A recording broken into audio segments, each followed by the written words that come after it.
Bienvenue à la grande édition d'information Actu 30 Télévision. Voici le sommaire. Deux morts encore ce vendredi à Butembo dans la province du Nord Kivu à la suite des manifestations de la population contre l'insécurité à l'est du pays. Le bilan, 5 policiers tués, 3 jeeps incendiés et 8 armes récupérées par la population. Jean-Marc Kabunda Kabound sort de la prison.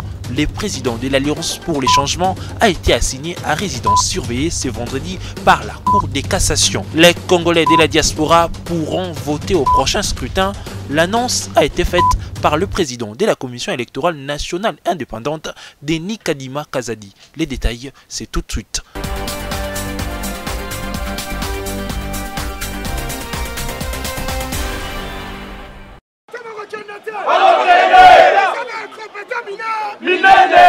Trois nuits, c'est le temps qu'aura passé Jean-Marc Kabunda Kabunda Makala après sa détention provisoire. Ce vendredi, lors de l'audience à la Cour de cassation, le président de l'Alliance pour les changements a été assigné à résidence surveillée.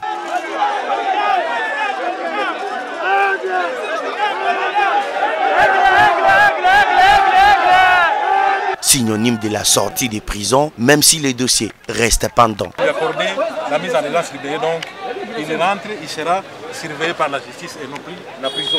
Là, il part en prison juste pour prendre ses effets. La Cour a décidé de vouloir faire l'application de l'article 76 et 78 en rapport avec la procédure devant la Cour de cassation et a ordonné, au lieu de la détention préventive, il a ordonné la résidence surveillée à notre client, M. Jean-Marc Kabounda. Le juge n'est soumis qu'à la volonté de la loi.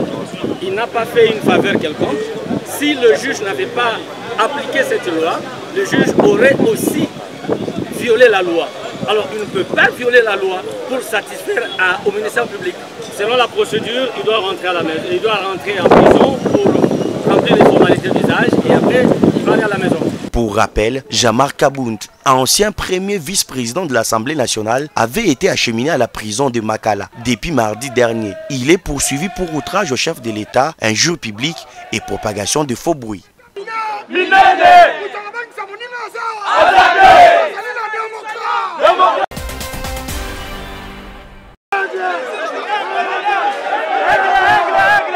Jean-Marc Kabunda Kabound, assigné à résidence surveillée par la Cour de cassation, un motif de joie pour les militants de son parti politique Alliance pour les changements, venus en grand nombre ce vendredi devant la Cour de cassation pour soutenir leur leader. L'euphorie a été manifestée à l'annonce de la décision de la Cour de cassation.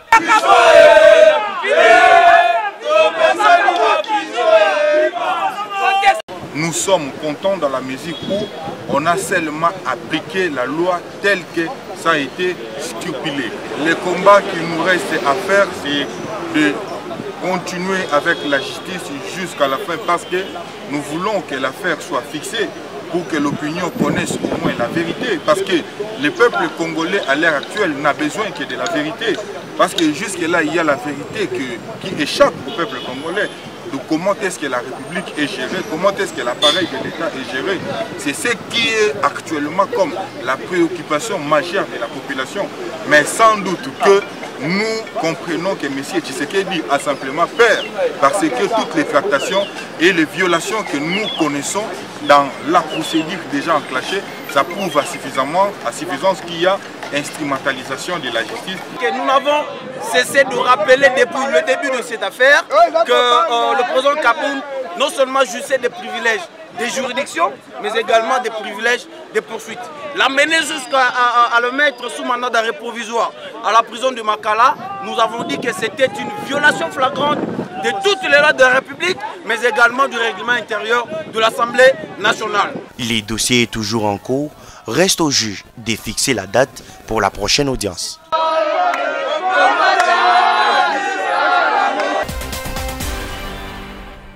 La ville de Butembo, dans la province du Nord Kivu, a été l'épicentre des altercations entre des éléments de la police et de jeunes en colère, précisément à Kangote et Kiriva, deux cellules situées respectivement dans les quartiers Kamisimbonzo et Mukalangirwa. Les jeunes ont placé des barricades et allumé le feu sur différentes artères dans la partie nord de Butembo pour dénoncer la persistance de l'insécurité.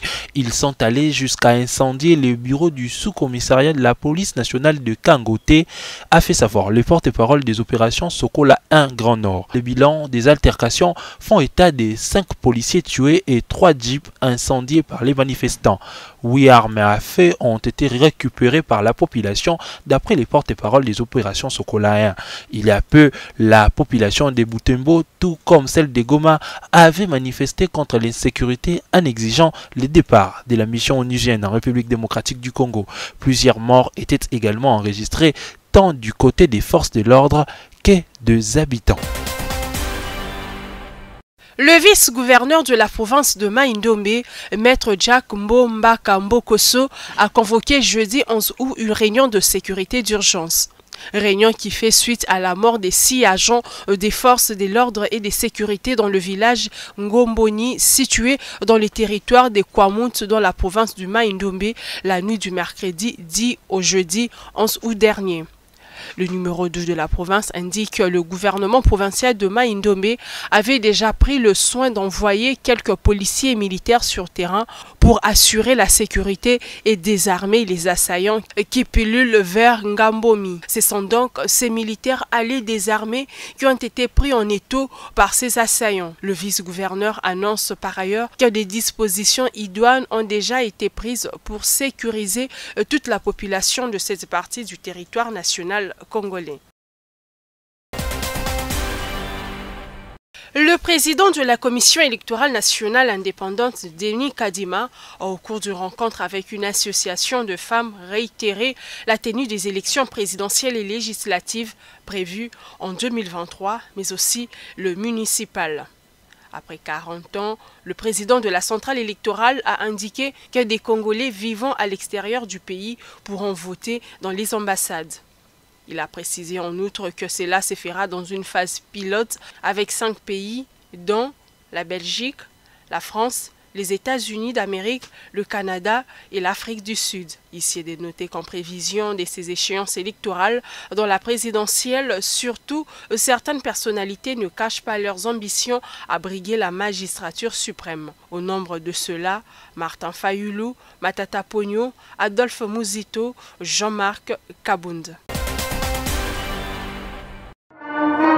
Lancement et adoption ce vendredi 12 août du plan d'action national de la résolution 2250 du Conseil de sécurité des Nations Unies sur l'implication de jeunes à la consolidation pour la paix et la sécurité. Une cérémonie organisée dans le cadre de la Journée internationale de la jeunesse célébrée le 12 août de chaque an. À l'initiative, le ministère de la Jeunesse et Initiation à la nouvelle citoyenneté et la cohésion nationale.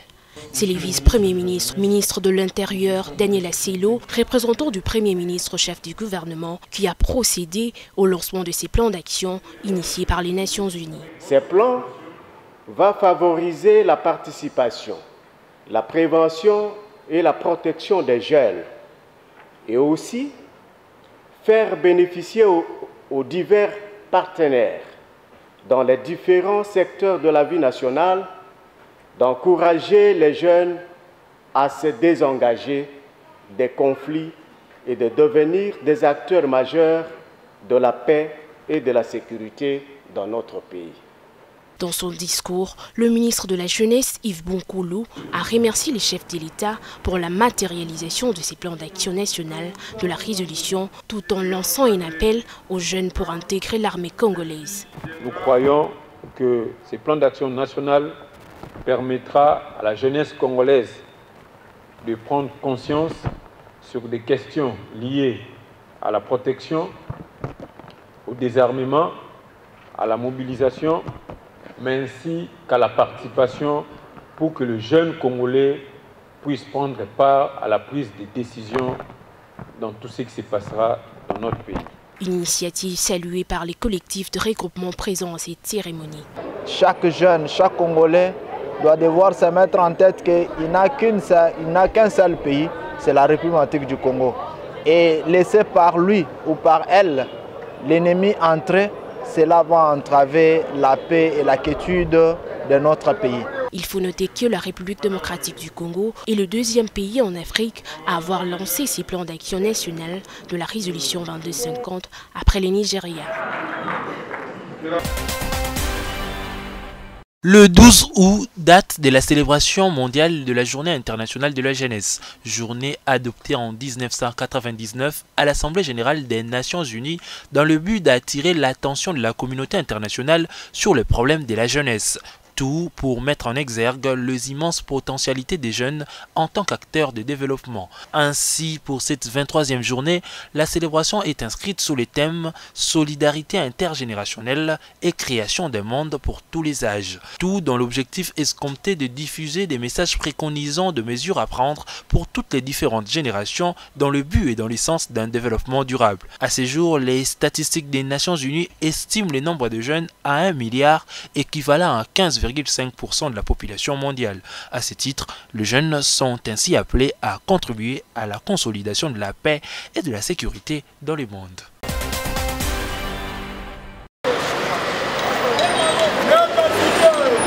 La ville de Kinshasa fait face à des embouteillages monstres au quotidien. Au nombre des causes, le manque de routes. Parmi les solutions les plus pratiques pour pallier cette situation, la modernisation du réseau ferroviaire. Voilà qui justifie le projet de modernisation du réseau ferroviaire urbain de Kinshasa, Métrokin en sigle. Son directeur général, Eric Onepunga, a donné un aperçu sur ce que sera les prochaines routes de Kinshasa d'ici 2 ans. C'est au cours d'une conférence de presse tenue à ce sujet. Évalué à 2 milliards de dollars américains, le projet Métrokin permettra la réalisation de 3 millions de déplacements par jour à Kinshasa. Ces trains urbains se déplaceront en gasoil et non en électricité. Nous avons étudié la faiblesse des autres pour faire de ça un avantage chez nous. Ça veut dire quoi? On ne va pas chercher l'argent ailleurs pour acheter le train électrique. Non, nous allons commencer avec le train qui ont de disposition, ça veut dire des trains déjà en bimode. Ça veut dire s'il y a l'électricité, il va en électricité. S'il y a du gasoil, il va en gasoil. Mais les choix techniquement bons, notre choix, il est bon d'aller d'abord en électricité. Je ne dis pas seulement en électricité, d'aller d'abord en gasoil. S'agissant de la délocalisation des personnes qui occupaient les sites où seront construits les rails, Eric Onepunga, DG des Métrokin, se veut plutôt rassurant. Le projet a mis à la disposition de la ville de Kinshasa un terrain de 14 hectares pour construire des maisons. Nous ne dirons pas maintenant les lieux. Le projet prend en compte, il y a un budget prévu pour délocaliser ces gens-là. C'est d'abord pour leur intérêt. Là, quand l'accident vient, il ne s'annonce pas. Il faut savoir que le projet Métrokin s'effectuera en 4 étapes, dont la première avec la gare centrale située à l'aéroport d'Ndjili avec 25 km de rail, la deuxième à la plaine de Kinshasa avec 75 km, la troisième phase avec la boucle avec ses 90 km et la quatrième phase aéroport d'Ndjili, Maluku avec 80 km. Pour la première phase de l'exécution de ce projet, le gouvernement congolais a déjà déboursé 20 millions de dollars américains. A été choisi pour vendre l'image de ces projets sensibilisés l'artiste musicien Félix Wazekwa et l'ambassadeur du projet Métrokin. On a 4 voitures, chaque voiture a la capacité de... Fin du journal Actu 30 Télévision. L'information reste en continu sur le www.actu30.cd. Au revoir.